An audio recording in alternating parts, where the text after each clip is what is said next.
Capablanca and Alekhine are famous for their rivalry, and they are probably two of the greatest world champion ever. Alekhine by Fischer is described as someone who has very deep plans. And I think Fischer practically in his life he analyzed all the games of previous champions, partly to get new ideas to fight against the Soviet grandmasters, and partly to improve and better understand what happened before him. Because in order to be an innovator, a revolutionary, you need to know what happened before you, right? And if you don't understand it, how can you actually revolutionize the field of chess? And I was happy to get this book that had a very special price because I didn't have it in my collection. It was like, I think, $5, $7, so I got it immediately. And it has a big biography of Alekhine with the photos of parents, relatives. There are a lot of images related to documents or young Alekhine. I mean, there is everything. Also, if maybe the quality of this picture, it is what it is, but we must understand they were made more than 100 years ago. So obviously there is a problem, right? But the biography, it's very, very interesting. And of course, the other thing is that there are more than 100 games played by Alekhine, and so they are kind of very interesting if one wants to discover a little more about this great world champion. So without further ado, like they say here, let me start to show you a game. I think this game number one was shown also in another collection of games by Alekhine because was played in 1906 and it was played by correspondence. So imagine that, it was played over letters or postcards. Alekhine was white and Manco was black. Alekhine plays e4, e5, knight f3, knight c6, d4, e takes d4, and knight takes d4, and this is the Scotch game, right? Knight f6, he attacks this pawn, knight takes c6, and here Manco gets toward the center. This taking toward the center has a disadvantage because you create an isolated pawn, but the advantage is that you will be able to fight for the center, and then you have also an open fire. So it's not really bad. Bishop d3, d5, e takes d5, c takes d5. As you can see, the double pawns are already gone. Castle. Now obviously black needs to castle too, so he needs to develop very, very fast.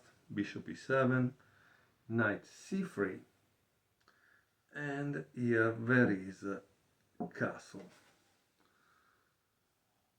So what do you do now as white? I think you can already see that there is a tactic here, right? The tactic is based on knight takes d5, if he takes with the queen, you can give a kind of discovery check. But the problem is this, right? So if you could remove this, the tactic would work, because then you can take right away. So what do you think was Alekhine next move? He played bishop g5. And his opponent was aware of this problem, so guess what? He played c6. And here white continued with queen f3. Now, at this point, I think the main line is rook b8, but black played a very strange move, that is knight g4. After this, bishop takes e7, queen takes e7, and rook e1, queen d6, queen g3, and here there is a dubious move by black, which is queen f6. It seems it was better to take on g3, honestly. So let's see what happens after queen f6. h3, knight h6, rook e5, g6,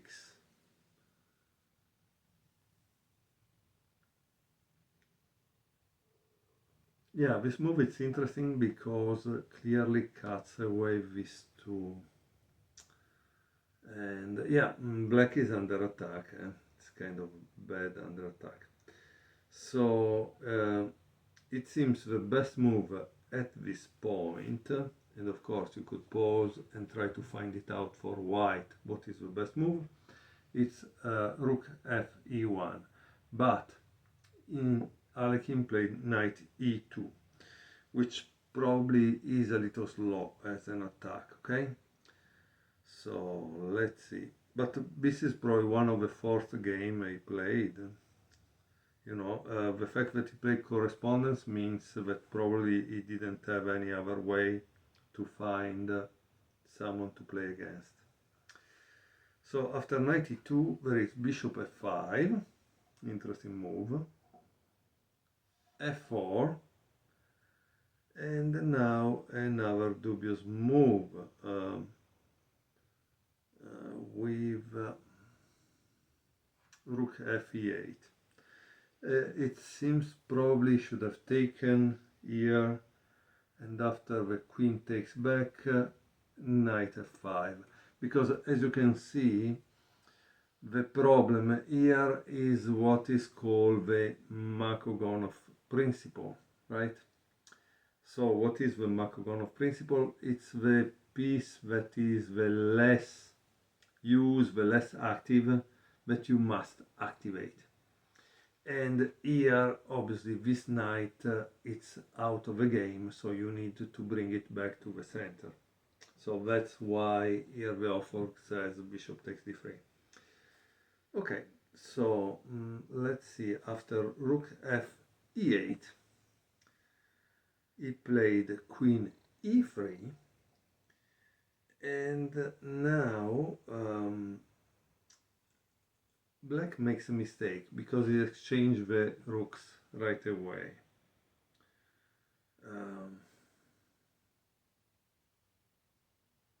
Instead, probably it was better to play queen d8. Why to exchange the rooks is not a good idea, because white plays f takes e5.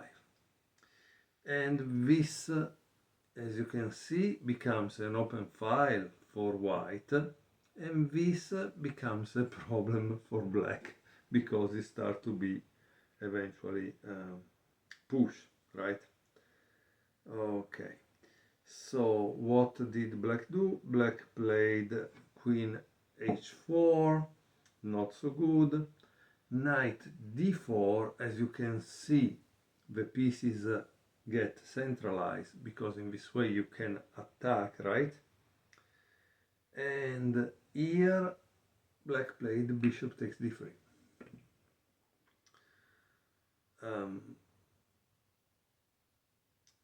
It was probably better c takes d3, but Alekhine played rook f4.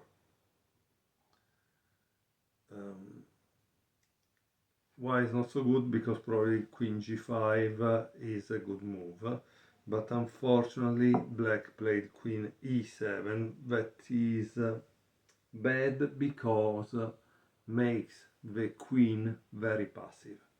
Okay, c takes d3, rook c8. Probably the idea is to push that pawn, but it's not so good. Rook f6, and here guys, you must be very careful. Why? Because let's say that you play this move and it's a blunder. Why it's a blunder? You can try to pause and see it for yourself, or I can show you. After this there is queen takes h6, king takes h6, and knight f5, getting back the queen but having gained a piece, right? So king g7, not the move that you can play. What did black play? He played c5,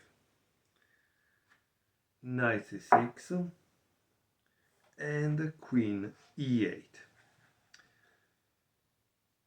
Here try to pause a second and think, what would you do if you were white, if you were Alekhine, the famous Alekhine, that maybe in 1906 wasn't famous at all. Huh? Well, he played e6, great move, right? Because obviously guys, if you play f takes e6, there is rook takes e6, queen d7, and the knight e7 check, and obviously you take the rook, so it's a final advantage, right? Decisive advantage. But what else could he play? He played knight f5, but knight f5 again, I don't know. There is e takes f7, queen takes f7, and here there is an amazing move by white. What do you think is the amazing move by white?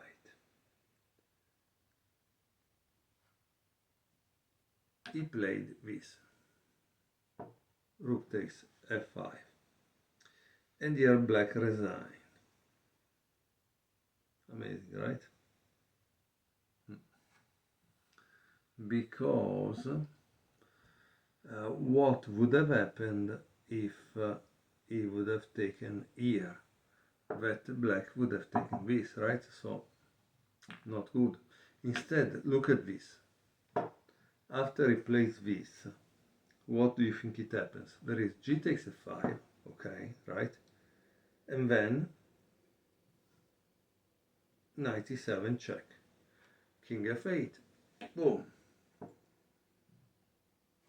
And once you play this, white plays this. And obviously it's just a question to convert the material advantage into a win. But I mean, you have a piece more, it shouldn't be difficult.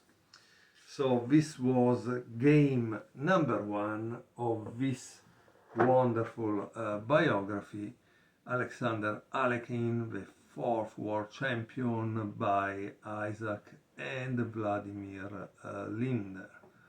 I hope you will like it. I will do another video because I want also to see the game number 2. Honestly, I'm very happy, and I'm very obviously thankful that I have this chance to get this book for a price that was really, really low. Thank you very much for watching.